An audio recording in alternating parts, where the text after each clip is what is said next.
Hello and welcome to Dining with Death. This episode is on our playlist, Dining with the Damned, where we talk about criminals sentenced to die. We discuss their crimes, their lives, their executions, and what they had for their last meal. I'm Stacey Lee. Let's begin. Rhonda Belle Martin was born 1907 to James Robert Thomley and Mary Frances Grimes. We don't have a lot of information on her early life, but we do know that she worked as a waitress in Montgomery, Alabama. She married 5 times. 2 of those 5 husbands died while still married to Rhonda. Her marriages started in 1922 when she was just 15 years old, and her last marriage took place in 1951 when she married Ronald Martin, who was her stepson. Yes, you heard that right. She married her stepson. Some people have no concept of boundaries. Rhonda had a lot of children. Some of those came from her second husband, George Garrett. As we know, it was much easier to get away with crimes in decades past than it is now, and this case is no exception to that fact. It took a long time before anyone caught on to just how evil and just how dangerous Rhonda was. People had no idea that this matronly woman was a serial killer. Wherever Rhonda went, death followed. First to go was her second husband, George Garrett, in 1937. He wasn't very old and had been in pretty good health, but when he died, people didn't ask a lot of questions. Next came little Imogene, Rhonda and George's 3-year-old daughter, who died the same year as her father, George, and as Rhonda's mother. No cause of death was recorded for Imogene or for Rhonda's mother, Mary. They just didn't look into things back then the way they do now. Now if a child dies, especially in the care of a parent, there's all kinds of investigation, but it hasn't always been like that. Next, Rhonda's daughter, 6-year-old Anne Carolyn, died. And not long after that, in 1943, 11-year-old Ellen Elizabeth was dead due to what doctors recorded as stomach ailment. Sometime after Ellen's death, Rhonda married Talmadge Gibson, but that marriage only lasted 5 months. Rhonda then met Claude Martin, a widower with 3 daughters and a son. The couple was married until 1951 when Claude suddenly died. He had been sick for about a month, so again, no questions were asked surrounding all of these dead people around Rhonda. When Claude died, Rhonda received $2,000 in life insurance money, which is the equivalent of around $21,000 today.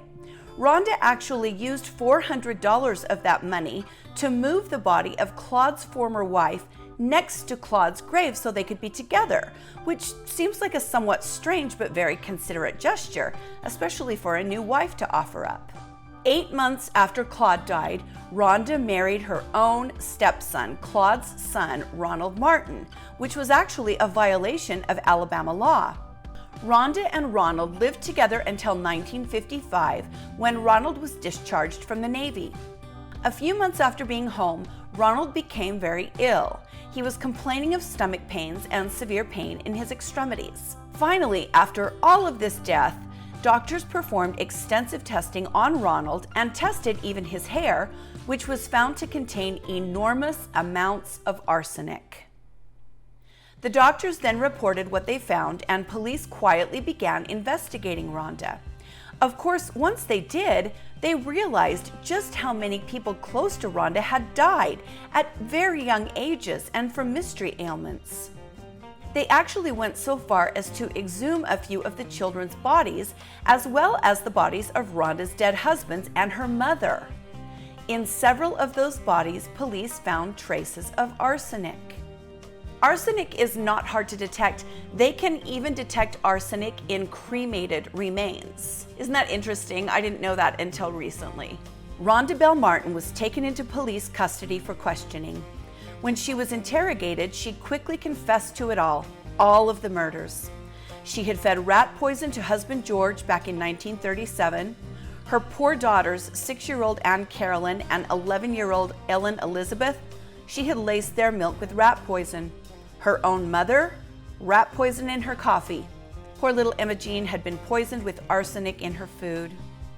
Rhonda had been murdering the people around her, people who loved her and who trusted her, for almost 2 decades. Death by arsenic is a very difficult death. Victims suffer from intense gastrointestinal pain, dizziness, vomiting blood, palsy, numbness, and paralysis. Arsenic does terrible things to the human body, but even with all of that suffering, victims of long-term arsenic poisoning usually die of starvation because the poison ruins their digestive tract and they are unable to absorb any nutrition. Pathologists will often find blackened organs that have suffered chemical burns, as well as bright red organs. It's actually easily detectable, like I said, which makes the fact that no one looked into all of these deaths even more tragic. Rhonda could have been caught very easily. Her fifth husband and stepson, the one whose hair provided authorities with their first clue as to who Rhonda actually was, he survived but remained paralyzed for the remainder of his life due to the effects of the arsenic poisoning. When Rhonda was finally arrested, the main question everyone wanted the answer for was why? Rhonda could never answer that question.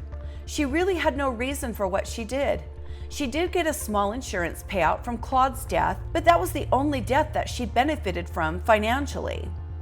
It seemed like she was killing her loved ones simply because she wanted to. Maybe they were a burden to her, maybe she was angry with them, or maybe she was just plain evil. Rhonda Belle Martin went to trial for the murder of her fourth husband, Claude. She also freely admitted to killing 3 of her own daughters, her own mother, and 2 of her husbands, and then again attempting to kill her 5th husband, Ronald. After she was convicted, Rhonda spent her time in prison reading romance novels while she awaited execution.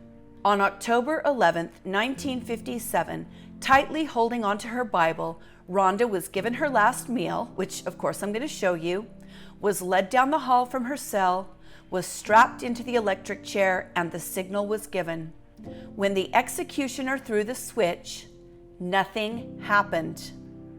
So with Rhonda still strapped to the chair, the staff investigated why the electric volts were not flowing. They soon found that leads from the power source to the chair had become disconnected. This case is actually one of the reasons that they always do a test run before executions now to make sure everything's working, because yikes. The leads were quickly reattached, the order was given a second time, the switch was thrown, and Rhonda Belle Martin was electrocuted to death. The coroner removed the Bible from her cold fingers and it was turned over to her attorneys. Inside the cover, they found a note. It read, "At my death, whether it be a natural death or otherwise, I want my body to be given to some scientific institution to be used as they see fit, but especially to see if someone can find out why I committed the crimes I have committed.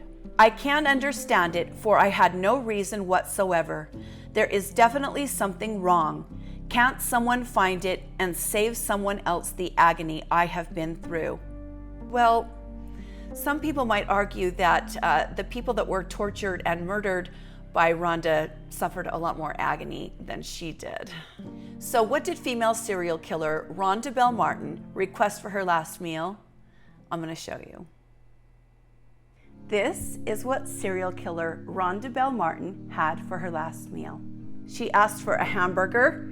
This one is technically a cheeseburger because who eats hamburgers anymore? Just kidding. I would never order a burger without cheese on it. But this is a burger.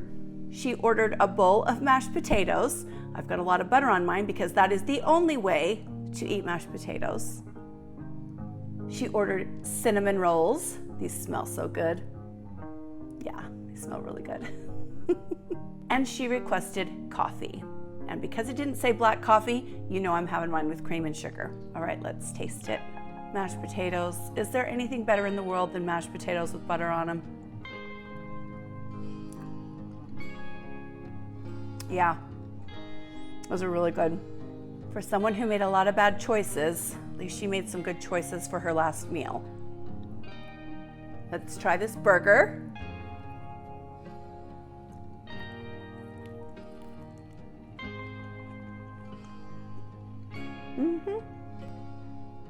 I got these beautiful cinnamon rolls from my bakery. I can't remember if it said sweet roll or cinnamon roll. And I know that those things can be different in different places, but sweet roll and cinnamon roll are kind of synonymous in my area. So this is what I got. Oh yeah. All that cinnamon in there, that cream cheese frosting. That's good cinnamon roll. And what goes better with cinnamon rolls than coffee? Really nothing. This is a little bit of a simpler meal than what a lot of people request. It makes a little more sense. I mean, you know, we have some of those episodes where they want like cottage cheese and clam chowder and bacon on a plate. I mean, some people order weird things. I always say order like they're ordering from a restaurant. I really should say request, but you guys know what I mean. Thank you for joining me today on Dining with Death, Dining with the Damned. Please like and subscribe if you would like to see more. Your subscriptions and your views really, really help us out.